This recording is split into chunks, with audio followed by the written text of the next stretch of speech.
And Kirsti.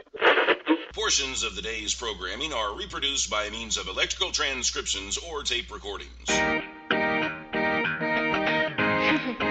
can either talk in the Kirsti program. I am the one and only Kirsti. You can either talk in the Kirsti program. Broadcasting live from my lavish studio apartment. The VCR and the DVD, there was a night of back in 1970. What didn't know about the World War Web was a whole different game being played back when I was a kid. Wanna get down in a cool way, picture yourself on a beautiful day. Big bell bottoms and groove along here, just walking in style with a portable MP3 play. You can listen to the music on the Kirsti program. You can hear the music on the Kirsti program.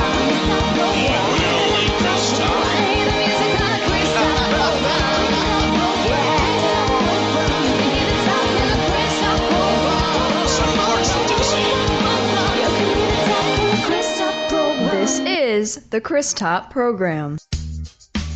And I am the one and only Kirsti, broadcasting from my lavish studio apartment here in sunny Clarksville, Tennessee, with an ocean view. How in the hell are you doing today, world? It freaking got cold. Yesterday, you could have wore shorts yesterday afternoon, and then the next thing you know, it gets dark and it's freaking snowing.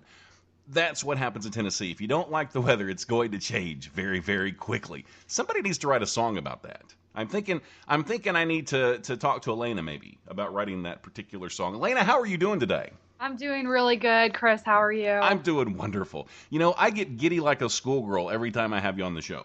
Oh, me too. Well, people probably won't make fun of you for that. But I think they might me. But no, it's like, and we've talked about this before, but it's not just an interview. It's just like we're two buddies talking. Pretty much. You know, and that it's good. I like that. I mean, it makes me feel good. So it's nice that we have that type of relationship. Yeah. I think. Plus, and I I said this on the phone to you the other day. I said, yeah, you know, I'm glad to be a part of all this. It's a lot of fun, and I'm hoping it'll secure my backstage passes. Absolutely. I mean, I'm not even questioning that at all. Right. Now, okay, so before we get into everything else, I want to talk about something really important. All right, and we touched on this a little bit before the interview. Walking Dead. Did you give up on Walking Dead or what? I mean, I never watched Walking Dead. Oh, see, it starts again this month. It's so, oh my God, but Adam watches it. Yeah. So is he still into it, or is he just behind? I think he's behind. All right, I got to talk to Adam. Talk to him sometime soon. It's an important show. See, I watch other stuff, but that's sort of, the other stuff's like the appetizer, you know, so while I'm waiting for The Walking Dead to come back on. It's such a fun. We'll have a Walking Dead marathon some night. We'll do that. Sounds like a good idea. Yeah, we'll fix like zombie candy or something, whatever that is. Whatever that is. Now, I'm going to play a couple of songs today. My two favorites. And maybe you can guess. Crime Scene is my favorite because... Yay! Yeah, well, because I'd heard it, and Allie and I both loved it.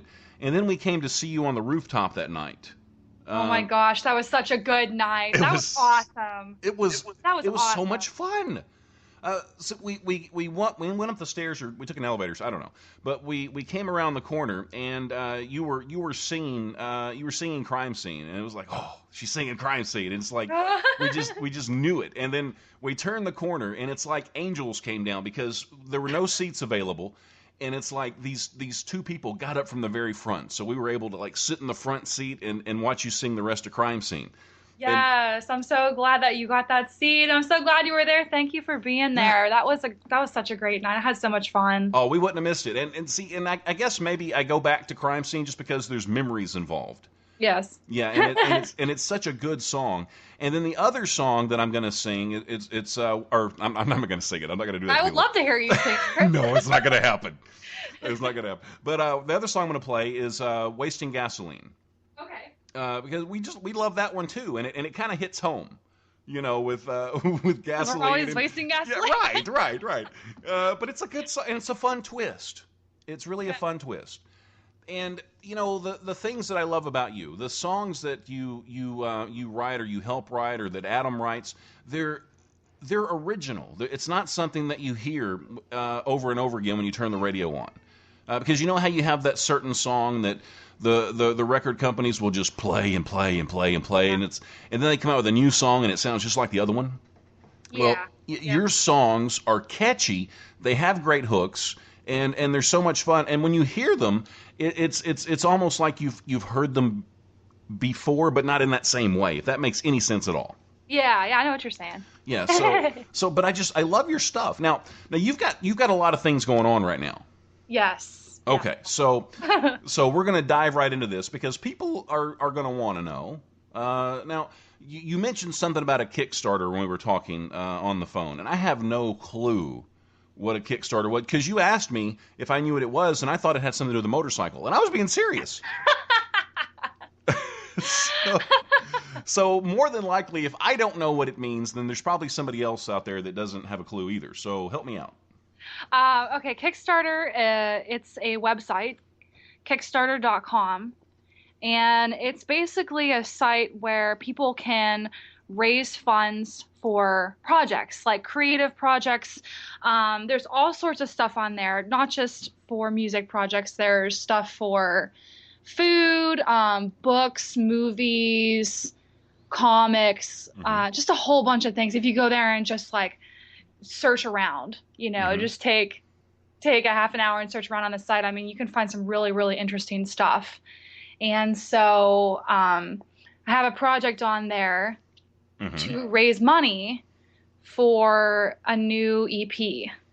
Oh, so that's exciting. Now all right, so what's your plan exactly? So I mean, you're going to use the Kickstarter to help raise some money. Are you hoping to put something out like this year, or is this like a longer process, or how does it work? Probably in the next couple months, around April, mid or late April. Okay. So why did you decide to go with the Kickstart campaign? Just from the reaction of people from my original music, and I would love to create a new EP and just package, a bunch of songs. I just got some songs that I feel really strongly and passionately about, and I would really like to put them out there. And unfortunately, I don't really have the funds to do that on my own, so I'm kind of putting this project together so everyone can kind of contribute, and I guess you could say almost pre-order. When you pledge, I have all sorts of different levels. It's not like you're just pledging and giving and that's it. It's like I have rewards that people can get at different levels for pledging. Mm-hmm. So if I pledge like some money, can I get like a selfie with you? I mean, you don't have to pledge for that. I mean, I always do that. I mean, that'd be kind of cool. But I want to do it like take a selfie. Like in the middle of you singing Crime Scene, like on stage. I want to just walk up there and just flash a selfie with you. That would be awesome. I think I would love that. That would be okay? Yeah. Sweet. So we'll offer that as part of the package then. Interrupt me in the middle of a song and Right. take a picture. Well, I stalk your Twitter and I stalk your Facebook and stuff, and you have such a great fan base. I mean, these people love you to death, and with good reason. I mean, I love them to death. Well, you see a lot of artists out there, and it's almost like they're just mechanical and they're just going through the motions. And I'm not even really talking about a finely tuned artist that's been around for years and years and years, and they have a record company backing them, because I think they kind of get it. They kind of know what it's about. But a lot of the up and coming artists, they just seem so mechanical. But you're just so down to earth, and you're so approachable for anybody. And I think the fans, I know the fans see that, and they're in touch with you, and I think that's one of the advantages you have over, I believe, a lot of people. It's not just your great talent and you're so pretty, but I mean, and that stuff helps. But you're approachable, and people see that and they pick up on that, and it's important. It's a good thing. But I think your fan base is going to help you. Aw, thank you. Yeah, I just am so grateful. I honestly love waking up every day and going to talk to them. I say good morning and stuff, and Hmm. I just I've gotten to know a great deal of them over the past year, and I don't know, it's just really fun. I really like talking to them, and it's not just like here's my music, Yeah, like well, play it, yeah, I mean, you write about things that have meaning to you, and you sing about things that have meaning to you, and it's obvious when you sing because you're full of passion when you do it. So that almost puts you. I mean, how many followers do you have on Twitter right now? Um, let me see. I think today I work on it every day, Hmm. but right now 120,000. Yeah, so 120,000 people that are going to hear your music when you sing it. I mean, when you sing a song, you put your heart out there, so it puts you on an automatic intimate level with 120,000 people at least. So that's a really powerful thing, I Yeah. think, and it takes some guts, I think, to do that as well. And I don't think a lot of people realize that. But when you sing stuff, you do you just throw your heart out there, and it could be good or bad. I mean, you could get some angry people out there. Yeah. Yeah, and there are certain songs that I was kind of like nervous actually before I sang them. Like I have a song on my YouTube channel. It's called Unwanted. Hmm. And I wrote it about a relationship that I was in, and it was it's a very vulnerable song. And the first time I performed it out, oh my gosh, I was really scared. I was Hmm. very, very scared. Sure. And then, there are songs like Crime Scene.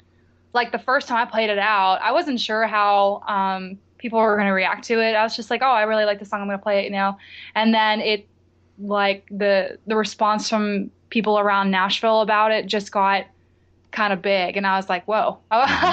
I wasn't really expecting that. Well, it's a great song, and like I said, it's one of those that I just automatically love, just right off the bat. And every time I hear it, I can't help but get into it. Uh, Aw, yeah. thanks. You're welcome. You're welcome. Now, what's the reward thing about?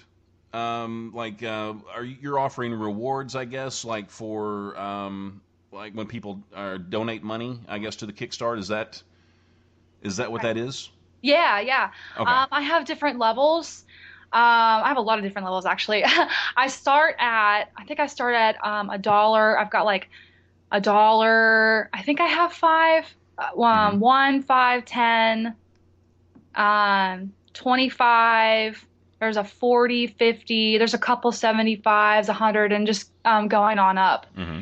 And I have um, different rewards in every level, and it gets more as it goes up. You know what I mean? Yeah. The Now. $25 level has the EP. It's a physical autograph copy of it. Hmm. And then like $50, I've got a lot of different stuff. I've got the new EP, my first EP. I've got a new T-shirt, 8x10 photo. And I've also got handwritten lyrics in there. I think Oh, it's at cool. 100. Work tapes at 75. I have Skype sessions, a Skype concert. Just a lot of really cool stuff. Spent a day with me in the studio. So That's really cool. yeah. That's really cool. I'm getting the Skype session for free though. Yes, you are. Now, okay. Now, how much money are you going to have to raise to get this going? Like, what's your goal? The goal is 8,000. $8,000. Yes. Okay. So, how badly do you want this? Pretty badly. Right. I mean, you've wanted this for how long? For a long time. Yeah, see, I'm guessing for as long as, just as far back as you can remember, you just wanted to sing. I mean, you were one of those kids that just picked up the hairbrush and got in front of the mirror and just did it, aren't you? How did you know that, Chris? Well, How did you know? We've talked a few times, I think. I think that's how I knew. But I mean, this has got to be in your top 5 or in your top 2 or 3, one of the most important things in your life, isn't it? Music,